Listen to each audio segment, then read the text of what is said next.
Wanna go होते होते मिलते हैं मिल जाते हैं बहाने You know it, so sing it. Now throw your hands up and say.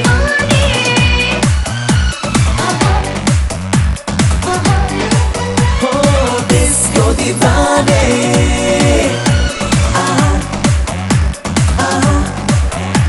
नशीली है रात वो हाथों में हाथ नाचेगा ऐसा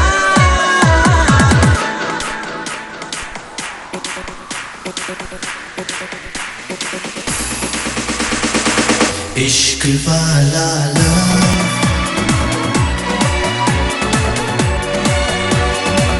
इश्क वाला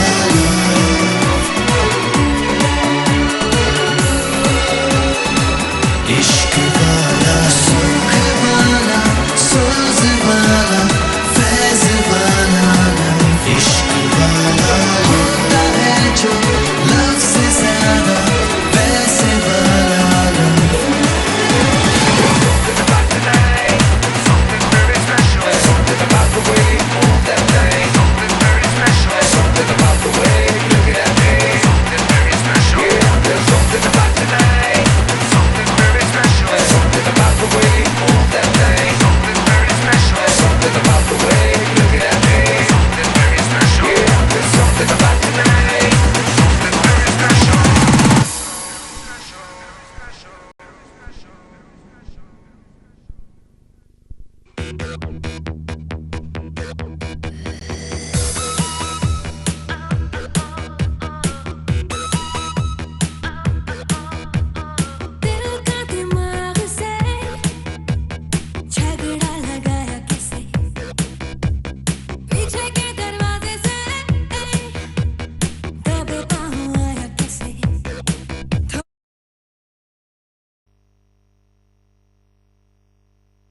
Honourable members, live broadcasting of the proceedings of the House is a reality as from today. It is yet another landmark in the history of our Parliament. The 15th of December 2016 will always be remembered as another major step in reinforcing parliamentary democracy in our country. You'd recall that on 15th of November last, I announced the work in progress in relation to the implementation of the live broadcasting of the proceedings of the House project and the impending carrying out of the live test during this month. Honourable members, this new venture started with the introduction in this House of a motion brought by the Right Honourable Prime Minister on 28th of April 2015 to appoint a select committee of the House to consider the live broadcasting of the proceedings of the House and matters ancillary thereto. The select committee was appointed on 5th of May 2015 and produced its report, which was tabled and subsequently adopted in October 2015. The live broadcasting of the proceedings of the House project is an ICT project which requires interfacing with different existing systems to ensure compatibility and workability, and which involves the integration of a multitude of state-of-the-art technology, platforms, as well as skills and expertise. In addition, the required legal framework had to be put in place to enable the live broadcasting of the proceedings of the House. The standing orders have been amended to make provision for the setting up of a broadcasting committee, which is, as you're aware, chaired by Honourable Buddha. I have, moreover, prescribed the rules recommended by the Broadcasting Committee and which are being laid on the table of the National Assembly today. Besides, a broadcasting unit has had to be set up and new posts have had to be created within the organizational structure of the National Assembly for the operation thereof. The target of August 2016 could not be attained due to circumstances beyond our control. I wish to add here that the successful implementation of this project would not have been possible without a dedicated and highly motivated staff who stood up to the challenge.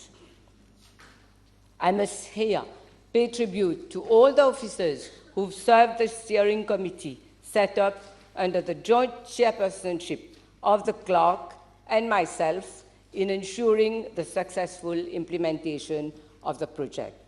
I wish also to thank all other stakeholders who have put up relentless effort in making of this project a reality.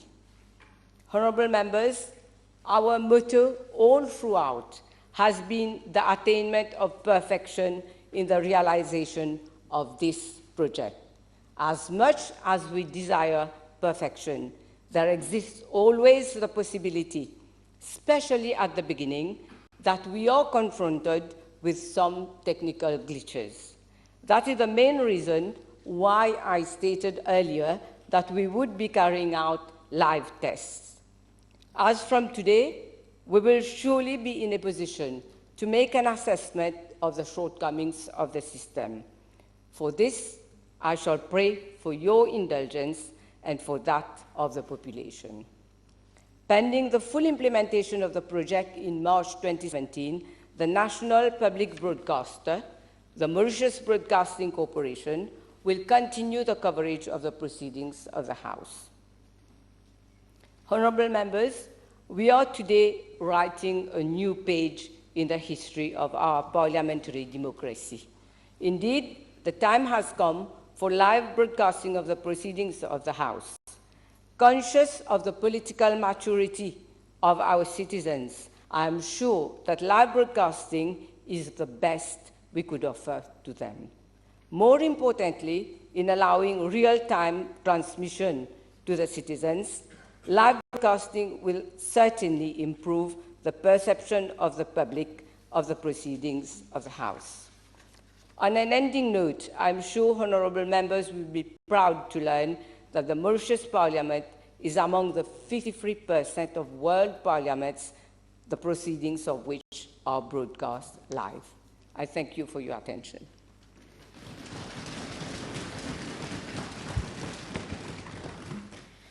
Papers have been laid. Question. Speaker, I've given private notice to the Honourable Minister of Public Infrastructure and Land Transport of the following question to ask whether in regard to the Mauritius Light Rapid Transit Bar Metro Express project, he will state A, if the Singapore Corporation Enterprise has submitted the final report thereon, and if so, if consideration will be given for the rendering public thereof. B, if the tracé thereof and the number of stations, therefore, have now been finalized. C, the revised cost and the mode of financing thereof. D, if the foreign firms which will be involved in the design, construction, and operation thereof have been selected. And C and E, if consultations are being held with the employees and the unions, the bus companies and the small transport operators in relation to the implementation thereof.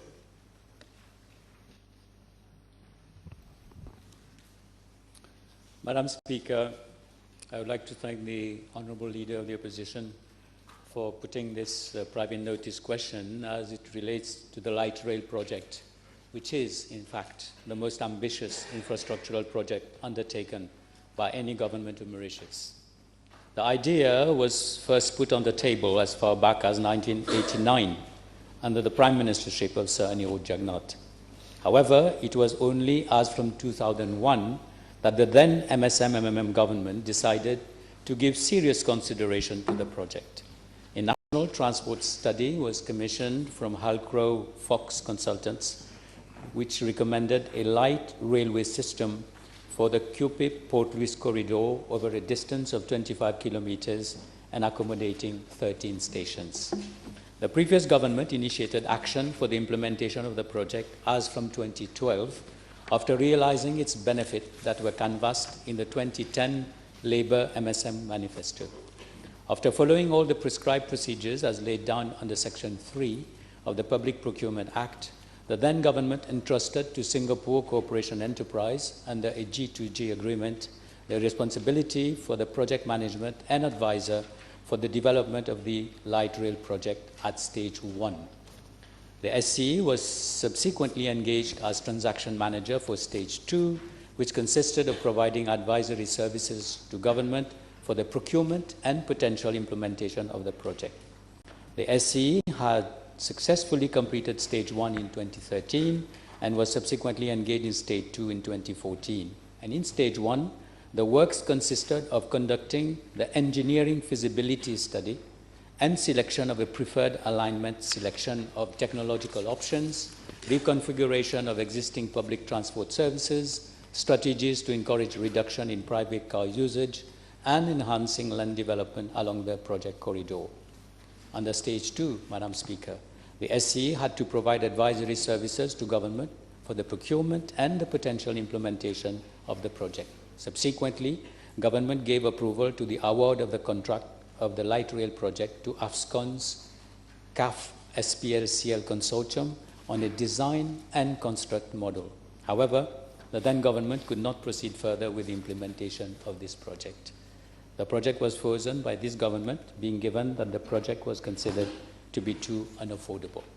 However, this government decided to revive the project under the Integrated National Transport Network with implementation of the road decongestion program and in the light of new developments, namely a downward revision of the project cost.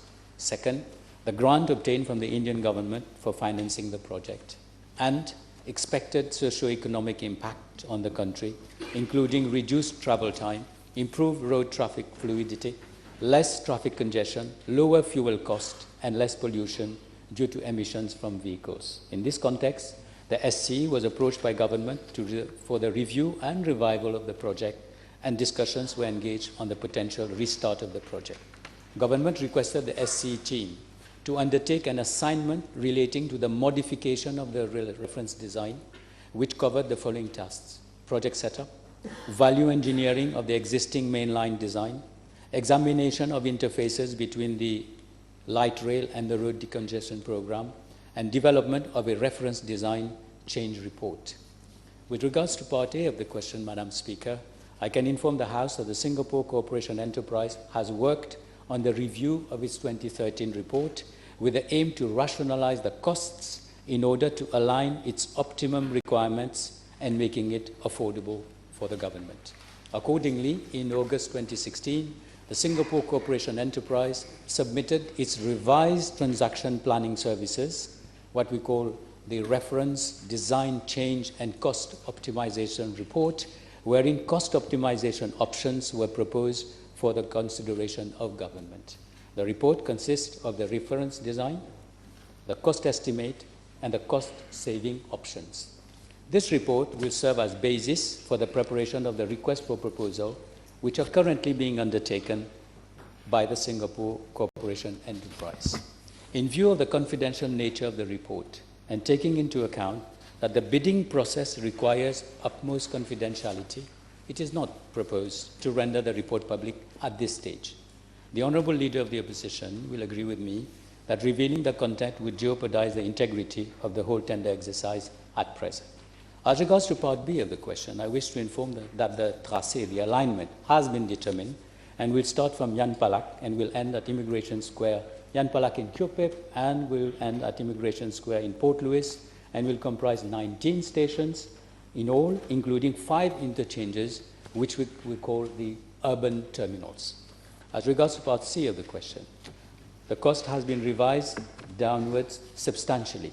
The project will be financed partly by a grant of $275 million from the Government of India, and the remaining financing will be raised either from local financing institutions and or line of credit from India and or from development partners on the basis of terms and conditions which are most favorable to the project. Madam Speaker, as regards to Part C of the question, the Singapore Corporation Enterprise has already completed the reference design. The detailed design will be made by the selected design and build contractor. Madam Speaker, one of the conditions of the grant from the Government of India is that it is mandatory that the design and build contractor be selected from Indian firms. The market sounding and the early engagement exercise with 2 nominated proponents, namely Afscon and Larsen & Toubro, including project tender overview, site visit, and one-to-one sessions to provide early notice to bidders for the forthcoming launch of the request for proposal has been completed. As regards to the operation of the Metro Express, preliminary discussions are being held with the Delhi Metro Railway Corporation of India. Madam Speaker, as regards to Part E of the question, I wish to inform the House that the feasibility study carried out in October 2012 covered inter alia the following activities: transport planning and modelling, review and selection of the technological options, economic impact assessment, and costing, economic and business appraisal.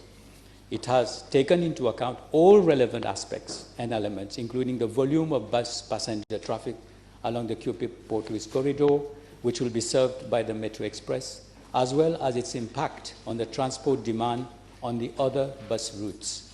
Recommendations of the study include reorganization and re-engineering of the existing bus routes, creation of feeder system, which will be integrated with the light rail system.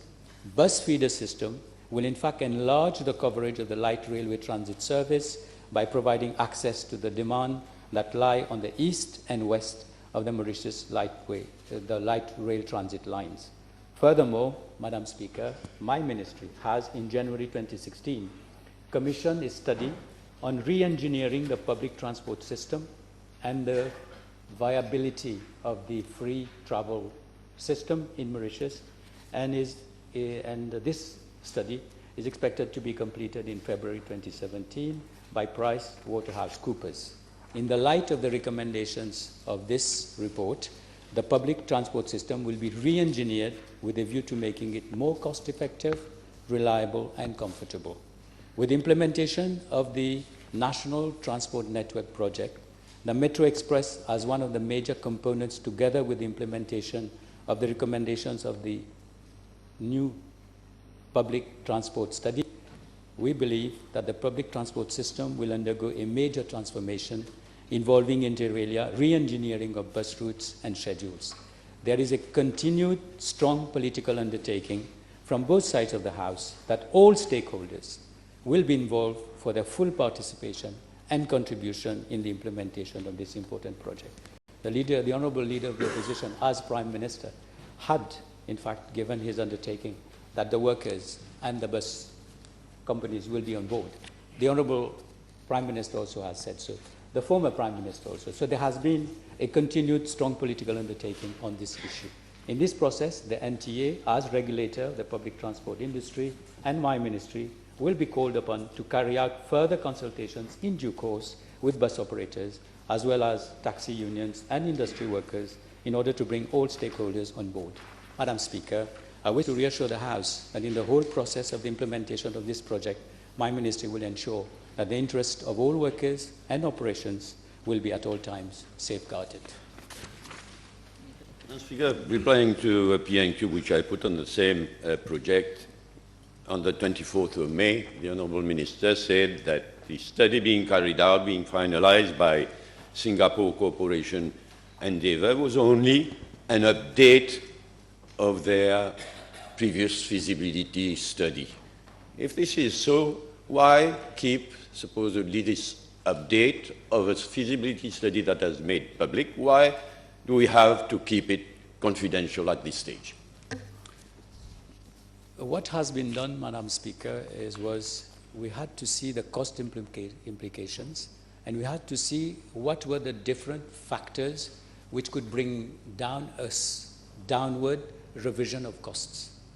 And they were at three levels. They were technical, engineering, and administrative.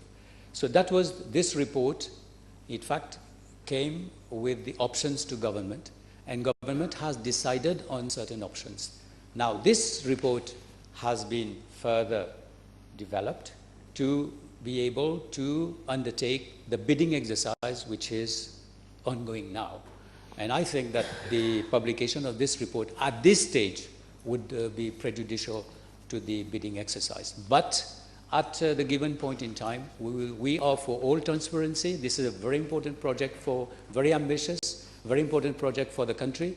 We will come with all the necessary documents, and they will be made public. I heard the Honourable Minister talk of a new public transport study. 2 days ago, I read in the press something which is reported to have stated that PricewaterhouseCoopers mène une étude sur le réseau de transport national. Can I know, if that is the case, whether we can get confirmation that it is PricewaterhouseCoopers that is carrying out this new public transport study, and how will it impact on the light rate transport project, if in any way? There was a tender exercise, Madam Speaker, and Pricewaterhouse won the bid. They are carrying the study. The study is being financed by l'Agence Française de Développement. The study, in fact, was commissioned in order to see whether the national transport system, how is it operating. But the most important thing was whether the 1.2, 1.3 billion rupees of free travel was implemented in the best manner, because there was no accountability as regards to this expenditure, and I have always said so. So this study relates to all the bus routes, relates also to the system where we have the National Transport Corporation, you have the private companies, and then you have the private owned individual bus owners. So what we have done, in fact, is the study will allow us to understand how the system is operating now, what are the flows. But there was also a study which was already carried out by the Singapore Corporation Enterprise in 2012 about how to integrate the light rail with the bus route. Now, this study will give us an idea not only of the corridor that is between QPIP and Port Louis, but also all the feeder systems. And at the end of the day, the light rail, that is the metro system, is going to provide us with a mass transit system between QPIP and Port Louis. It's a conurbation of 600,000 people. But all the other system will have to operate. So we'll have to see how to integrate it. And as soon as we are going to have the report, which is due in a few months, we are going to update all the discussions that were done in 2012 and see to it how we can integrate the Metro Express with the recommendations of the report. I think I heard that the tracé has not changed and will end up at Immigration Square, that is in the north of Port Louis. Can I know what is envisaged from this side of Port Louis to Immigration Square, how the link will be done? We'll have to have the project in Port Louis will have two components. The urban terminal of Victoria, which is going to be a terminal which will include a bus terminal, a bus passenger terminal, the railway terminal, together with parkings, together with food court and a number of amenities. From the urban terminal of Victoria, the train will continue to the urban terminal of Immigration Square. Because the idea, in fact, in a later stage, is to extend it further to the north, to maybe to Pamplemousses, from where we can have all the feeders of Rivière du Rempart, Goodlands, and Triolet. And so we are going to have two terminals in Port Louis, the one at Victoria and the one in Immigration Square. And we'll have two rails at grade. So it will be it will take part of the motorway that we are using today. Whether the tracé, as it has been finalized, how does it relate to the cyber city, existing cyber city, and to the University of Mauritius? There was also, we had requested an extension, a variation of the contract as regards to the alignment, and we had decided that we could see whether we can have an extension between Rosehill, Eben, and the university. So the study has been done, but the project, we are going to do it in two stages. You have the main line between QPIP and Port Louis. This extension has already been studied. It's up to government to see whether we can afford it. It is going to be a feeder line between the university, Eben, and will end up at the urban terminal of Rosehill. I know from, I'm sorry I missed if the minister gave a figure, as at present revised cost of the project in general. Under the previous government, as I think the minister said, it was estimated to cost 25 billion. Can I have the figure now, how revised? The previous government, the project was for the previous government, the project was estimated at 850 million USD. And if we were to compare with today, that is 2014, by the time it would have been implemented, I believe it would have reached $1 billion. As far as we are concerned, the most important thing for us was to have a substantial lowering in costs. And we were given a number of options. So what I can say today is not a figure. What I can say today that the options that we have chosen will lead to a substantial revision downward of costs. This is what I can say today. And as soon as the Singapore Corporation Enterprise will have the two bids, the two proposals, and we will come to a time when we will have a preferred bidder, then we will be able to put a figure which is going to be the cost of the project. But what I can say today in Parliament to the nation is that we'll have a substantial lowering of cost as regards to the estimates of the former government, which was $850 million. I know from the Honourable Minister, we thank India for the grant, the huge grant element being extended to Mauritius for this project and others, but especially for this project. Although we don't know what would be the final cost, the Minister cannot give us revised estimates. It's clear that we will have a huge financing gap, and the Honourable Minister has given us an indication of what the sources for that financing will be. Will there be supposedly any PPP financing, any part of that project PPP financed? From what I understand is that the former project, in the former project of the former government, there was no grant at all.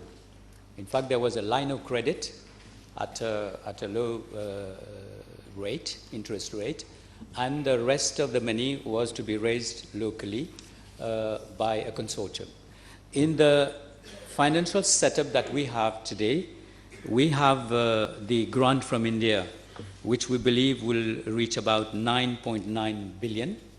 And as I said in my answer, there has been a special purpose vehicle which has been set up, and the special purpose vehicle is working on how to finance the complement. That is it, and I said it could be a line of credit from India at a low interest rate. It could also be a consortium of financial institutions in Mauritius. It could also be international financial institutions. But as I also mentioned, the most important thing is we have to see to it that it is, yes, this is what I said, and I think I would like to repeat it, is that it should be done on the basis of terms and conditions which are most favorable for the project. From the Honourable Minister, he has confirmed that being an amount of grant that India is generously extending to Mauritius, that only Indian companies will be involved in the design, construction, and operation of the project. Can this be confirmed? And did I hear correctly that at this stage, 2 companies are being considered for both design and construction, and only 1 company is being considered for eventual operation? Let me explain how it is working. In fact, the memorandum of understanding which was signed with Mauritius between the government of India and government of Mauritius, one of the conditions is as follows. Government shall undertake implementation of projects with Indian companies for the preparation, vetting of feasibility report, detailed project report, appointment of Indian project management consultant, supervision of work, quality control, settlement of bills, and project completion. Selection of Indian contractor and suppliers shall be on the responsibility of the government of Mauritius. And we have also, and the government of Mauritius shall ensure the utilization of assets. But what is more interesting is that another article also says that the government of Mauritius shall select Indian companies or joint ventures between Indian and Mauritian firms as exclusive contractors for executing projects in accordance with the requisite tendering procedures of the government of Mauritius. Any third country involvement in these projects shall be based on mutual consent. So there is a possibility in case, for example, for the rolling stock, because the rolling stock is not totally Indian made. It can be made under license. So there are 2 companies which have been, in fact, after the visit of the Honourable Minister of Finance, there are 2 companies, Afscon and Larsen and Toubro, have been proposed by the government of India as regards to the design and the building of the infrastructure. Now, as I said, the Singapore Corporation Enterprise have done the alignment and the reference design. So they have already, comme on dirait, le trait carré. So you have the reference design is already there, and this reference design is being now proposed to the 2 proposed bidders. And they are going to do the detailed design and the construction. So these 2 companies are going to make their proposal as regards to the detailed design and the construction. As regards to the operation of the whole system, in the former project, this had already, the choice had been Delhi Metro in the former by the project by the former government, and during the visit of the Honorable Minister of Finance, there was the Indian government also proposed that Delhi Metro could help for the operationalization of the Metro Express in terms of setting up the different operating systems and training of personnel. And it was noted that it would do that within 5 years, and after 5 years, we should be able to operate the system ourselves. So as regards to the two companies, Larsen & Toubro and Afscon, SCE has already, as I said, had preliminary meetings which were held last week. And as regards to Delhi Metro, we have had preliminary meetings so far. Madam Speaker, I think I heard the Honourable Minister say that our agreements with India provides for supervision of the works in general. Now, India is being very generous as usual, more than usual, and also we know that the two companies for designing and construction are state-of-the-art companies. But nevertheless, will the Minister agree with me that Mauritius as a sovereign nation and as a government, we must have separate from the Indian side? We've seen what has happened with certain roads and so on, and we're still paying for that. Whether the Minister will agree with me that there will need to be supervision from our side, so that we see to it that we really get value for money, even if it is Indian money. I totally agree with the Leader of the Opposition, and I appreciate together with him that what India has done for this dream to come true is a symbol of all that relates, which binds us, India and Mauritius.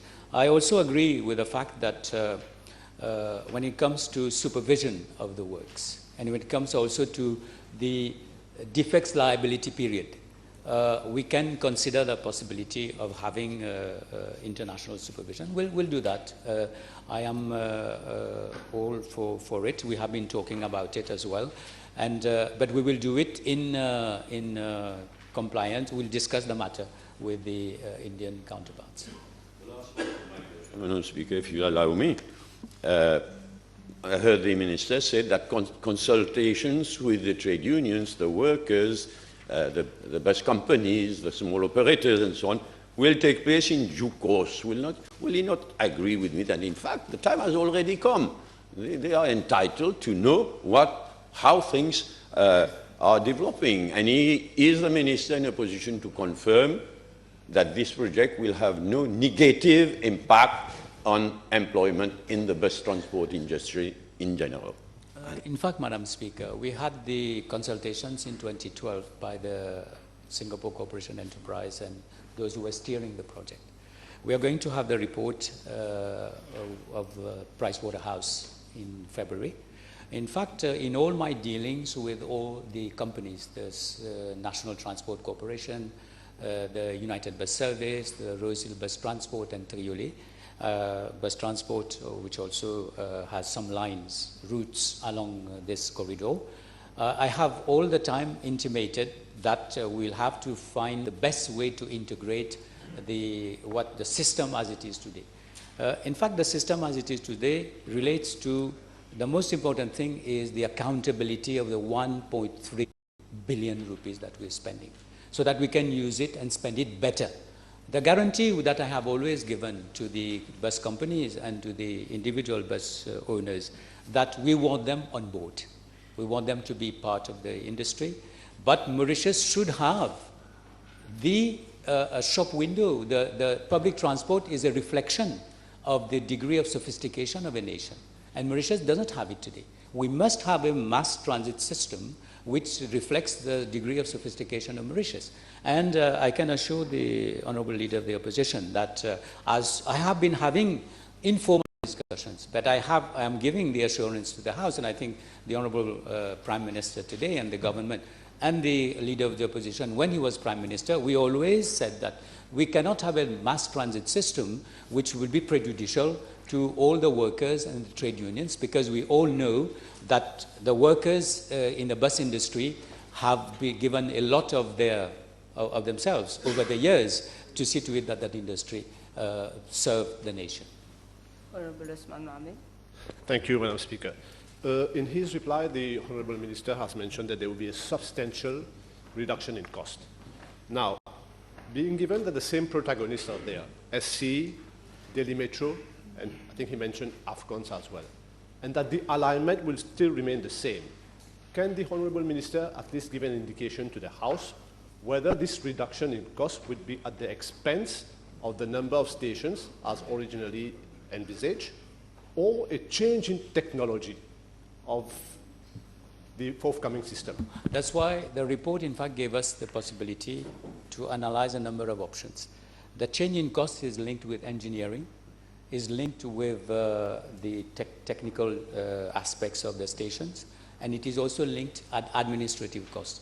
Just to give you an example, there was one line of the former, in the former project, which was called preliminaries, and 4 billion was put there. 4 billion was earmarked as preliminaries. And yes. Sorry? Don't engage in a conversation, Honorable Osman Mohamed. And please don't when I engage asked, in any conversation with the Minister. And Madam Speaker, when we asked what was the preliminaries, they said it's a percentage of the project. And so, and then now we have, on these preliminaries, we have saved more than 1 billion. So, what I can answer to the Honourable Member today is that the options which were given, some were engineering options, some were technical options, and some were administrative. In fact, I think they had asked us to start with a seed money of 3 billion to launch the project. So these are the costs that we have been able to have the costs in the exercise where we cut the cost, and this has given us the possibility to have this substantial downward revision of costs. Honorable Balmoudi. Thank you. Madam Speaker. With regard to the trajet, we know that certain properties along La Saline and Cassis has been identified for compulsory acquisition. May I know whether all those which have been identified will be compulsorily acquired, and if so, when they will be compensated? No, the Honourable Member is in fact referring to this, to the road which was going off the motorway via the project of which was supposed to be the Dream Bridge. No, this has nothing to do with the light rail. In fact, the Metro Express is going to come from La Rumboka and will hit the motorway at the Kodan roundabout. And we have just, in fact, finalized you know that we have finalized the alignment for the new entry of traffic, road traffic at Dikan. And the tender document is out because we want to reduce traffic entering Port Louis at Place d'Armes. So you'll have the access at Dikan, entering Port Louis at Dikan, and the tracé, the alignment of the Metro Express will be further to the left. So it has nothing to do with but what it will do, in fact, it will go directly to this stone building today, which has become a car park. So it will be on the other side of the motorway. So we have 3 properties which are, in fact, involved in this. You have 2 agricultural cooperative buildings and 1 Mauritius Telecom building. But they are lessees of the Mauritius Sports Authority, and we have already talked to the Mauritius Sports Authority to be able to see to it that these 3 properties are freed. In fact, when the Prime Minister has said that on the 12th of March we will have the laying of the foundation stone, we are thinking of starting the works there. Honorable Sorifan. Thank you, Madam. Regarding the traces alignment, I'm sure the Honourable Minister will agree with me that all the land have been compulsorily acquired and paid. Will the Honourable Minister tell us the alignment from round about Saint-Jean to Victoria, whether it will be on Pilochi or will it be ground level? As you said, the cost has been lowered down, whether the Pilochi will not be on and it will be on the ground level. Between Saint-Jean and Victoria, it is going to be at grade, yes. At grade, yeah, ground level. Honorable Leader of Opposition. We just heard that le train a démarré, that supposedly the foundation stone will be laid on the 12th of March. Things are already happening. It's true that we are early in the day, but can I ask the Honourable Minister and Government, can I ask the Honourable Minister whether at this stage we have any target date? By what date, in how many years do we expect the light rail transit system to be operational? It's a very interesting question. At least, but I would like to say that I would like to thank the Honourable Prime Minister for one thing, for setting a date. If we had not set a date, we would have always said that the studies are on. But now, once we had set the date, we had to work backwards. And everybody is working backwards for the 12th of March. And what I can say, Madam Speaker, is that by the time the House will resume next year, most probably in the 3rd or 4th week of March, we would have already started the works. I would like to say two things. First of all, I would like to say that the number of stations has not been reduced. And second, as regards to the time frame, there are two possibilities of doing it. Either we do it from Port Louis and we go to, let's say, to Rosehill, or we start in QPIP and we start in Port Louis, and then we meet up in Rosehill. So this has yet to be done, but I have been given to understand that the project will last 4 years. We are working backwards, but Metro is moving forward. Yes. Thank you, Madam Speaker. Time is over. Motion.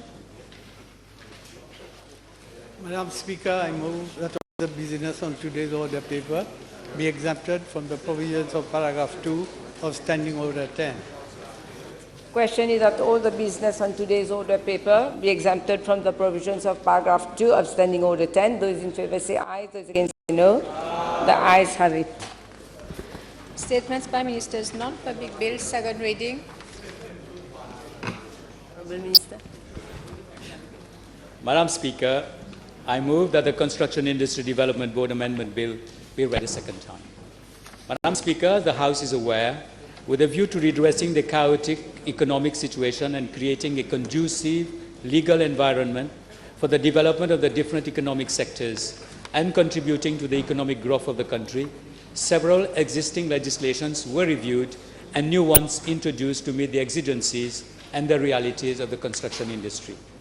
Permettez-moi, Madame la Présidente, de dire quelques mots sur le secteur de la construction. La croissance dans le secteur de la construction, Madame la Présidente, avait baissé de 7,5% en 2014 pour arriver à un montant de 16,4 milliards. Il y a eu une nouvelle baisse en 2015 de 3,8% avec un chiffre d'affaires de 15,9 milliards. Et en 2016, je suis très heureux de dire que nous avons pu retrouver une nouvelle dynamique et nous pensons que nous allons atteindre un chiffre d'affaires de 22,8 milliards et une augmentation, une légère croissance de à peu près 2%. Le chiffre de 2016 ont été compilés à partir d'un certain nombre de sources, Madame Speaker. Register of Associations, Local Authorities. Ne serait-ce que les Building and Land Use Permit for 2016, we have issued 10,000. And I am confident that 2017 sera, comme je l'ai dit, l'année de tous les chantiers. Il y a les Smart Cities, il y a les projets de Port-Louis, il y a les projets publics. Nous-mêmes, nous allons dépenser le projet public à peu près 7 milliards d'euros. Alors, Madame, et l'impact sur l'emploi, nous pensons qu'il faudra à Maurice, pour l'année, au moins 6 000 nouveaux employés dans le secteur de la construction pour l'année. Madam Speaker, the Construction Industry Development Act 2008 was amended to provide for an extension of the transitional period for the registration of consultants and contractors. It also provided a new definition for foreign consultants and foreign contractors and a revised composition of the CIDB Council. In the same vein, the regulations 2015 were promulgated to provide new definitions for joint venture agreements, project management, highest value project. We also streamlined the procedures to be adopted for application for registration as consultant. We also addressed the issue of quantum of fees, the granting of provisional registration to foreign consultants and contractors, and the exemption of foreign consultants and foreign contractors from payment of fees for certain projects. Madam Speaker, the transitional period for all consultants and contractors to be registered was set at the 30th of June 2016. Concurrently, the structure of the CIDB was strengthened by the appointment of an executive director and additional support staff. Thus, at the cutoff date in June 2016, 1,203 contractors and 656 consultants had registered themselves with their CIDB. Madam Speaker, it is a very well-known fact that the construction industry is a dynamic sector. It employs 50,000 people, and it's about 10% of the working population. So we have to adapt ourselves to demanding requirements for sustainability, for preservation of the environment, resilience to climate change, and be responsive to the social, economic, and technological advancements. That's why we are amending this Act. Madam Speaker, I will now explain in detail the amendments being proposed to the Act. The construction industry is not concerned with only the infrastructural works which are carried out by the contractors and consultants. It also covers a whole range of activities which are directly or indirectly related to those infrastructural works. These include, but are not limited to, provision of materials, plant and machinery, and works and services. So Section 2 of the Act is being amended to provide for new definitions for construction works and consultancy services so as to include the whole range of terms used in the construction industry. Similarly, the definition of consultant is being amended to include individual professionals providing consultancy services. In fact, as the law stands today, individual architects, engineers, and quantity surveyors providing consultancy services are not required to register themselves with the CIDB. This anomalous situation is being corrected to allow such professionals to be registered and be recognized as consultants for all intents and purposes. Finally, under this section, provision is also being made for the definition of civil works and construction services.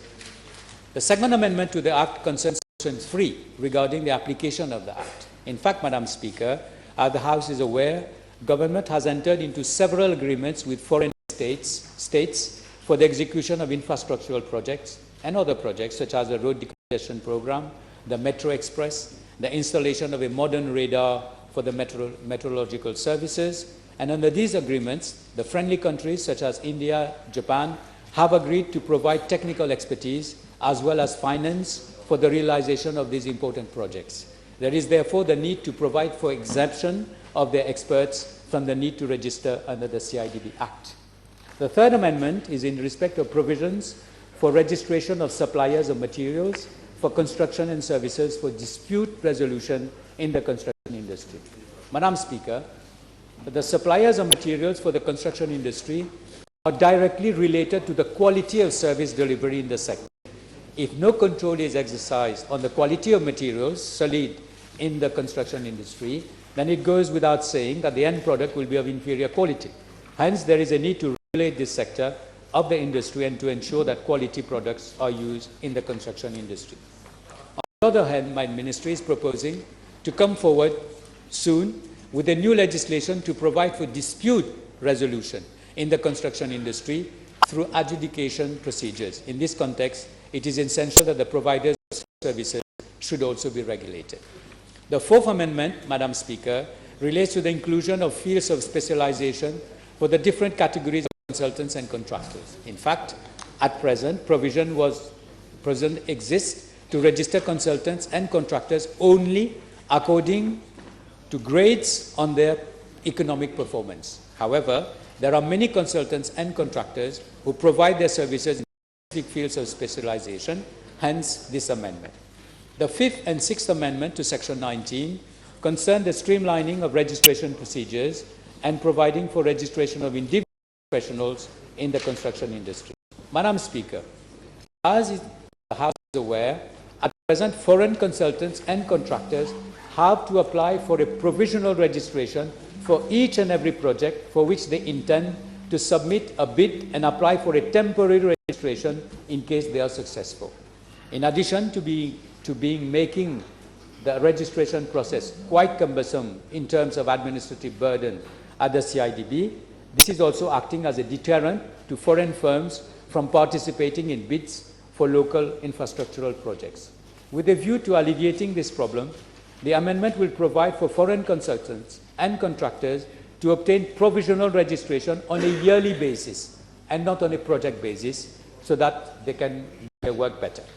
The new subsection 9A will also allow individual professionals in the fields of architecture, engineering, quantity surveying to be registered with the CIDB as consultants without paying any fees in relation thereto.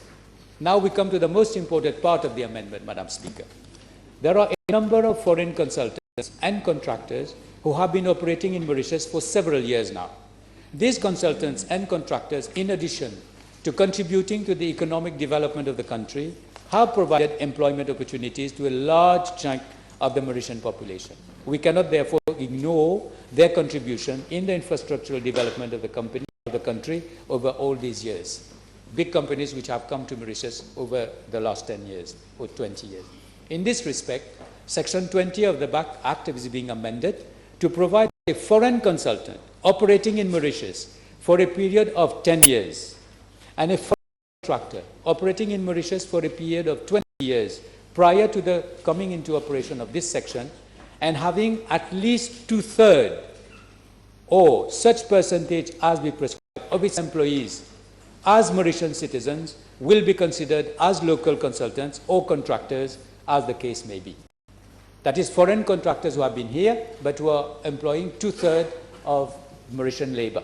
So we can consider them as local companies, which will give them an edge when they do their bidding. The 8th amendment relates to Section 21, whereby all registration will be enforced in accordance with the new fiscal year. The 9th amendment, Madam Speaker, is the amendment to Section 25 of the Act, which will now provide for aggrieved consultants and contractors making an appeal against a decision of the Council to pay an appropriate processing fee. The last amendment concerns the Schedules 2 and 3 of the Act. In fact, the fields of specialization and the categories and classes of works are being redefined to make them more amenable to the industry as a whole. I have done, Madam Speaker. Honorable Lithium. Madam Speaker, this is the second amendment to the Construction Industry Development Board since this new government has resumed office. Last year when I intervened on the amendment, my main objection was about the delay that is being given for contractors and consultants to register with this board, Construction Industry Development Board.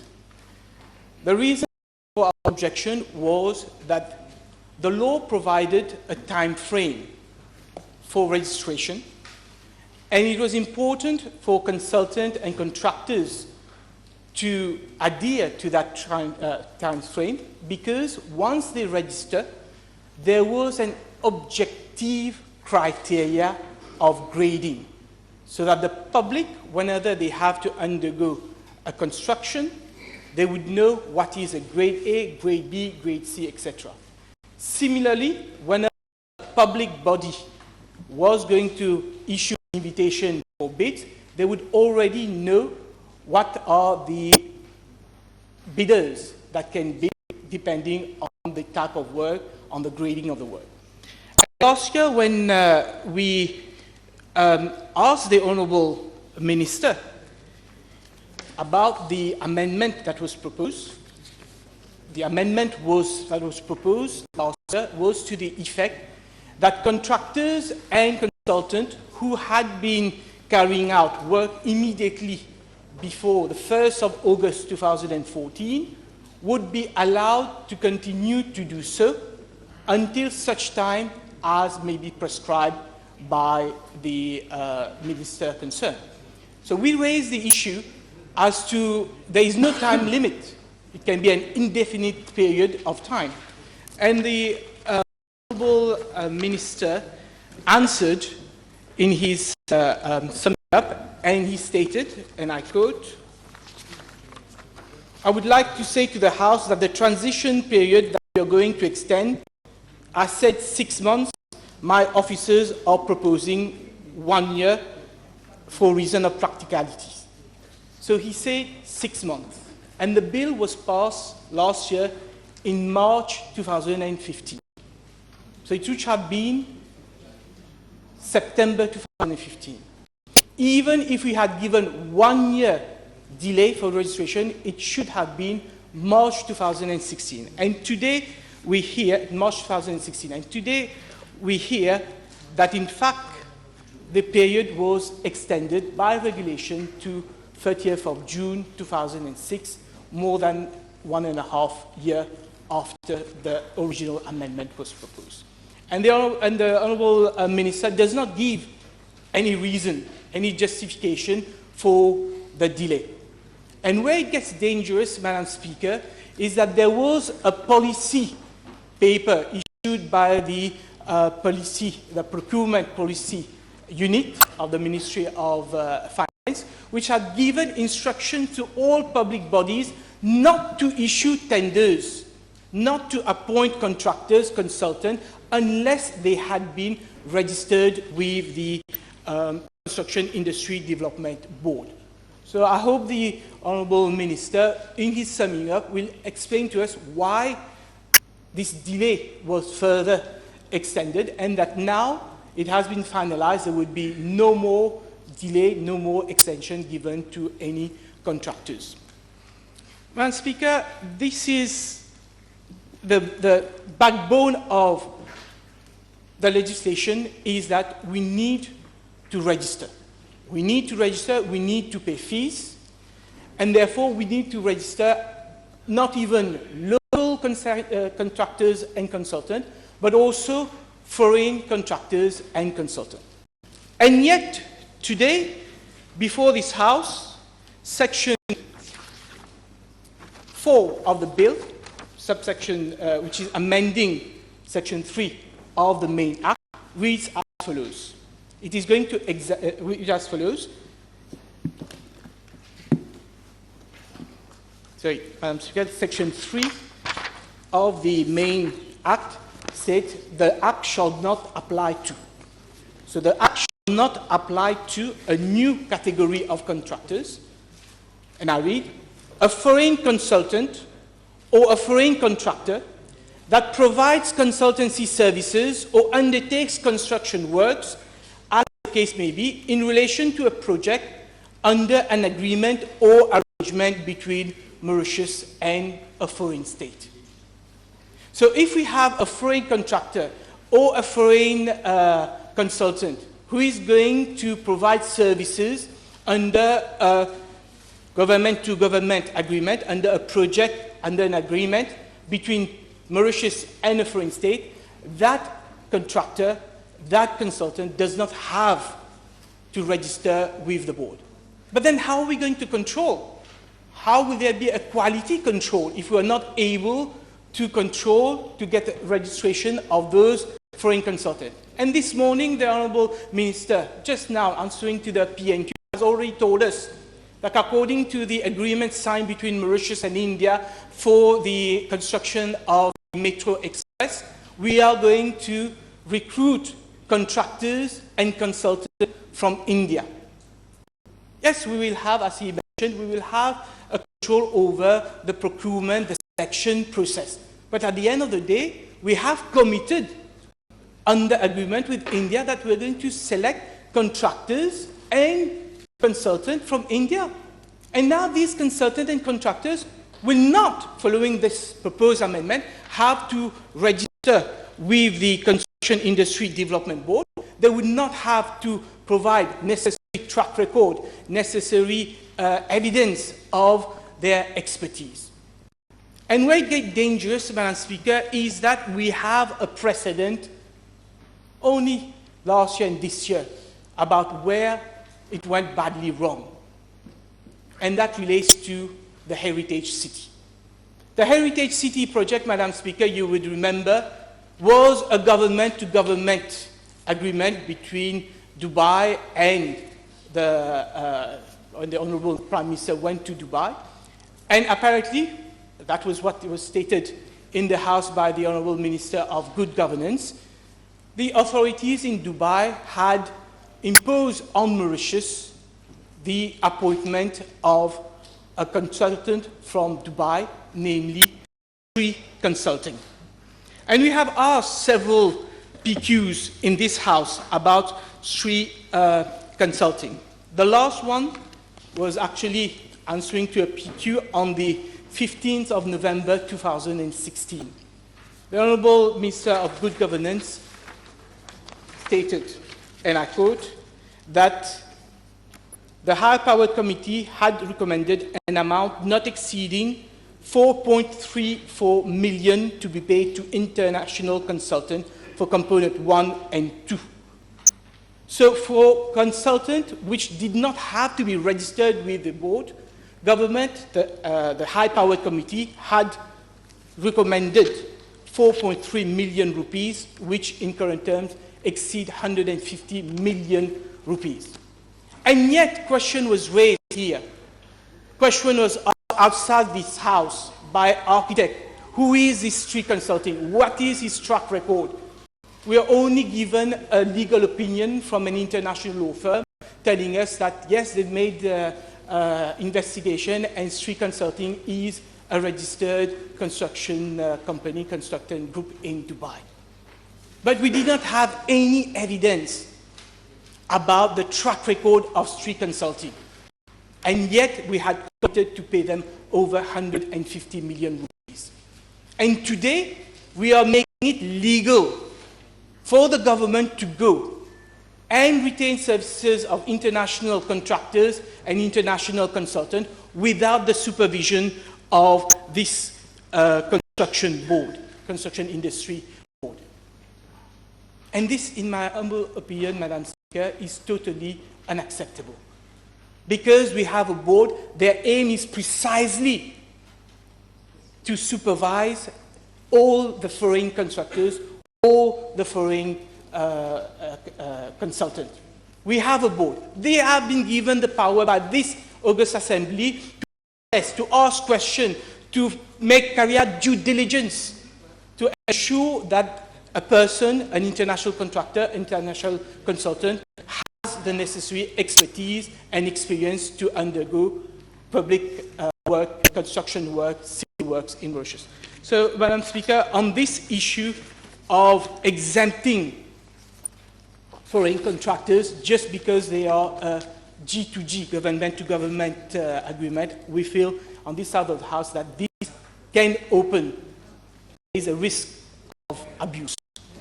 Madam Speaker, the third issue we have with the proposed amendment relates to the proposed amendment that is being proposed to Section 21 of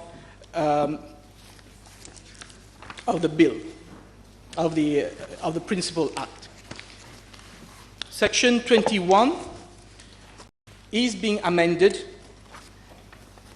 by the insertion of a new Section 21A, which reads as follows: submission of bidding documents. When inviting bids through open advertised bidding or selective bidding, where foreign constructors, where foreign consultants or foreign contractors would be invited, a public body shall, prior to publishing the notice of bidding, submit a complete set of bidding documents to the board. Madam Speaker, this is most dangerous as a legislation. What this says is, before any public body issues any tender which will involve an international contractor, a foreign consultant, a foreign contractor, they need to give all the bidding document to that board. Why? What would that board do with that document? Would it be able to make recommendation? Is it going to substitute itself for the people who drafted the bidding document? Is it going to substitute itself for the public procurement office? Is it going to substitute itself for the private public partnership unit or the BOQ, the Build, Operate, Transfer unit that has been created? Why? By what is innocent amendment in this bill, are we saying that before any public body, before any act for the Metro Express, for any project, we will have to submit all the bidding documents to the board before going public? And we know, Madam Speaker, that on the board, they are not just representatives of ministries. They are representatives of the private sectors. They are representatives of people who are already registered contractor, already registered consultant, the members of architect firms. So can we imagine the danger of someone sitting on the board, having all the documents before anyone else, before it is made public, and then contacting a foreign contractor, a foreign consultant, giving them insider information before all the other members of the public? This is the risk. And this is coming at a time, Madam Speaker, when a group of architects have written to ICAC and filed a deposition in ICAC against the chairperson of the board. Now, whether this is justified or not, ICAC will give its ruling. ICAC will carry out its investigation and come with a conclusion. But already there are allegations of malpractice by at least one member of that board. And today, before this House, we are being asked to give power to that board to look at all bidding documents when there is a foreign contractor involved, when there is a foreign consultant involved, before this bidding document is made public. And we, on the side of the House, Madam Speaker, do not agree with this type of amendment. Thank you. Thank you, Madam Speaker, for this opportunity to address the House. Madam Speaker, let me first of all congratulate the Minister for coming forward with these amendments to the original Act. I believe, Madam Speaker, that this is a very good initiative. And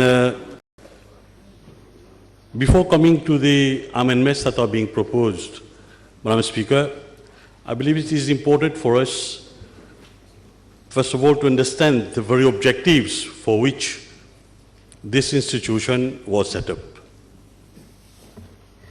There are a series of objectives for which it was set up, Madam Speaker, and I believe it is good that we go back and have a look at those objectives to better understand why it is important that we have an institution like this, an institution.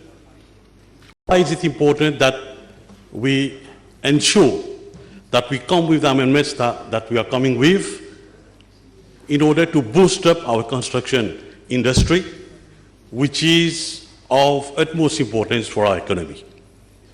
Among those objectives, which I've just mentioned, Madam Speaker, of the institution, we've got promoting the development and improvement of the construction industry, promote sustainable growth of the construction industry, promote the participation of small and medium enterprises in the construction industry, promote and assist in the export services, promote and stimulate quality assurance, health and safety, establish best practice, but also promote research and development. Madam Speaker, these are the objectives of the institution, and I believe that it is important that if you have to boost up the construction industry, we have a fresh look at how to give the support that this institution, this institution requires. Excuse me, I have to ask Honorable Berga to resume her seat because she doesn't have the right to come and talk to honorable ministers where they are. Yeah, Madam Speaker, so I was talking about the importance of the objectives of the institution. Now, Madam Speaker, as a regulator, the CIDB has got a very important role to play. But before coming to the amendments, Madam Speaker, since this institution has been set up until now, we have to understand what has happened. And we have to ensure also that it has the required resources, the required setup to meet the objectives for which that institution was set up. And Madam Speaker, today we have to ask ourselves a few questions that is important. Whether the CIDB has the appropriate structure. And we have to understand that structure is a dynamic thing, Madam Speaker. And I'm sure that the board that has been set up would see to it that the institution, the CIDB, has the appropriate structure to meet the aspirations of the construction industry. But apart from this, Madam Speaker, the important thing that is important also to look at other resources. And Madam Speaker, talking of resources, I hope that today the institution, the setup that we have is manned with not only human resources that is adequate, but the right human resources, which is extremely important. I think it's, I don't know whether you find it in order, but it's most unfair to an honourable member who has done his work, who is saying interesting, important, and the minister is out of this world completely. He's not in his place. He's discussing with his officers. Surely he can discuss with his officers during lunchtime or whatever. He's not listening. He hasn't listened to a word of what the honourable member is saying, and he's saying important things. I think we would need some order in the House, and it would be appropriate for all honourable members to resume their seats where there are interventions in the House. Thank you, Madam Speaker. Madam Speaker, following this, well, I was saying to meet the objectives of the institution, there has been, I was talking about the need for an appropriate structure, and secondly, Madam Speaker, the need for adequate resources. And I mentioned the need not only for adequate resources, but the need to ensure that we have the right resources. And that brings me to the need to ensure that the institution has a third characteristics that will ensure that whatever we're discussing today, whatever are met, and at the end of the day,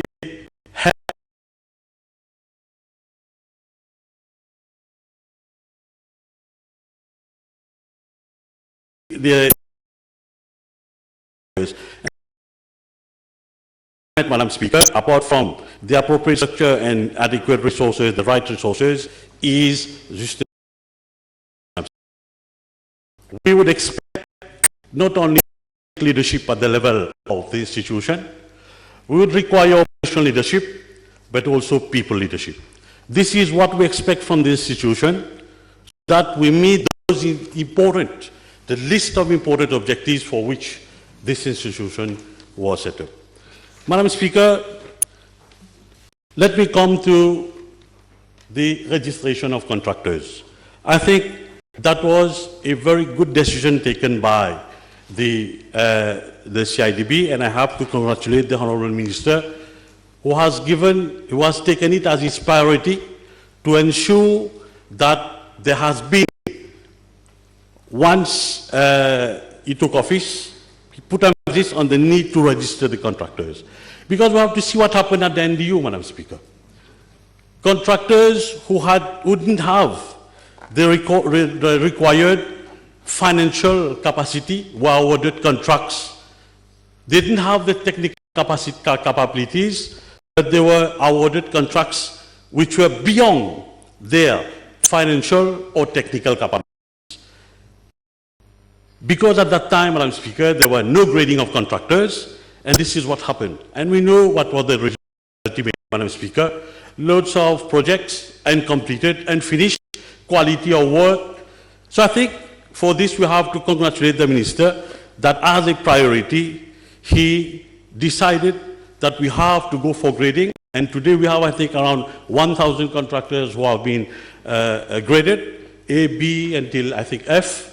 And this is a very good thing for the industry. Now, Madam Speaker, coming to the amendments that are being proposed, there are a few sections that I've gone through. And Honorable Utim just mentioned Section 3. Madam Speaker, where under, I think, even G2G contracts, about G2G contracts, I agree that in this case,